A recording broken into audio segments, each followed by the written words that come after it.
La célébration eucharistique interrompue hier dimanche par les séparatistes à la paroisse de la mission catholique romaine de Djakiri, département du Mbuyi, région du Nord-Ouest. Tous les fidèles sont sommés de vider les lieux et de rentrer chez eux.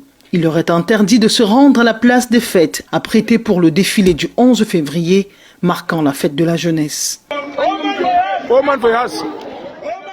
Que chacun rentre chez soi, allez prier à la maison. Nous vous avons interdit d'effectuer un quelconque mouvement aujourd'hui et vous nous avez désobéi. Rentrez directement chez vous.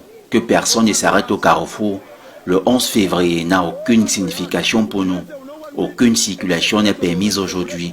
À Woudikoum, dans le Momo, l'on ignore encore la cause de l'incendie qui a ravagé les bâtiments du lycée bilingue de la localité. Certains doigts accusateurs sont pointés sur le feu de brousse et d'autres sur les séparatistes qui ne l'ont pas revendiqué. Dans le Ndongamantoun et au lendemain de l'attentat à la place des fêtes de Nkambe, les populations sont descendues dans les rues pour dénoncer l'incident qui a coûté la vie à un élève, blessant une cinquantaine d'autres. On a bien célébré ici à Nkambe jusqu'au dernier moment qu'il y a eu un incident malheureux. Nous condamnons ça avec notre dernière énergie. C'est des actes barbaries et contre les jeunes, la jeunesse, qui sont sortis en grand nombre pour célébrer les fêtes de la jeunesse. On ne sait pas pourquoi cette jeunesse sont ciblées par ces camps de terroristes, parce que ça c'est une acte terroriste.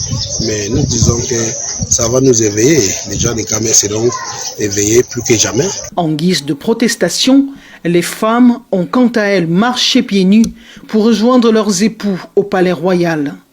Ici, des incantations sont faites dans la langue locale, le liboum, prescrivant en outre la vigilance pour tous. Ceci a été précédé par une célébration œcuménique à la place des fêtes.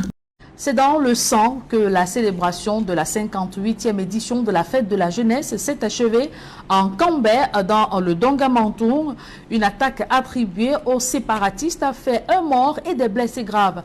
Hier dimanche 11 février, à la place des fêtes, les défenseurs des droits humains dénoncent cette autre attaque et invitent les pouvoirs publics à prendre leurs responsabilités. Ils s'expriment dans ce reportage de Dani Warren 2 et Hubert Michel Kamini. Sauve qui peut, c'est le sentiment qui s'empare des élèves venus prendre part à la parade du 11 février à la place des fêtes de Nkambe, dans le nord-ouest.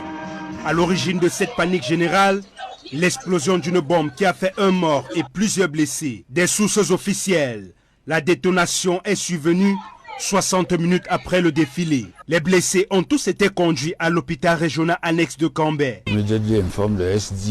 J'ai immédiatement informé le préfet de mobiliser les forces de sécurité pour se rendre sur les lieux afin de mener toute autre investigation. Le bilan de cet incident fait état d'une quarantaine de blessés, dont 4 cas graves et une personne décédée. Pour les défenseurs des droits humains, cette énième attaque traduit que la situation n'est pas toujours sous contrôle dans les régions anglophones du Cameroun.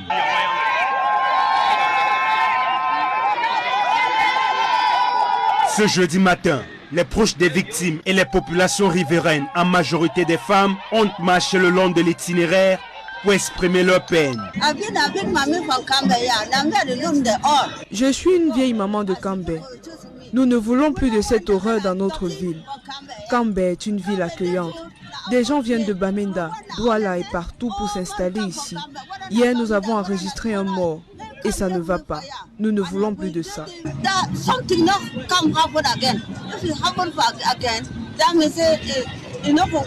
Des prières ont été dites à la place des fêtes de Nkambe en faveur des victimes de cette attaque.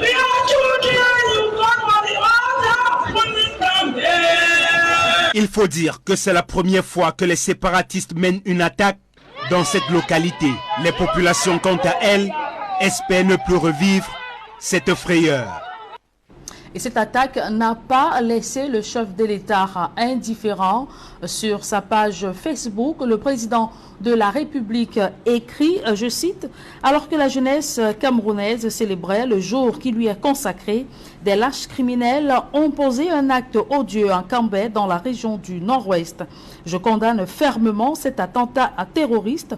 J'adresse mes sincères condoléances à la famille de la jeune Cherish Limonio, âgée de 15 ans, élève au GHE Nkwangri, et souhaite un prompt rétablissement à tous les blessés. » Et secoués par la crise anglophone, les jeunes de la région de l'Ouest, en particulier ceux de Bafoussam, Bandjoun et Koutaba, ont profité de leur passage devant les autorités pour interpeller les jeunes encore enrôlés dans les bandes armées à déposer les armes. Voyons tout cela dans ce reportage de Jérès Siopa et La Fleur Signée. La paix.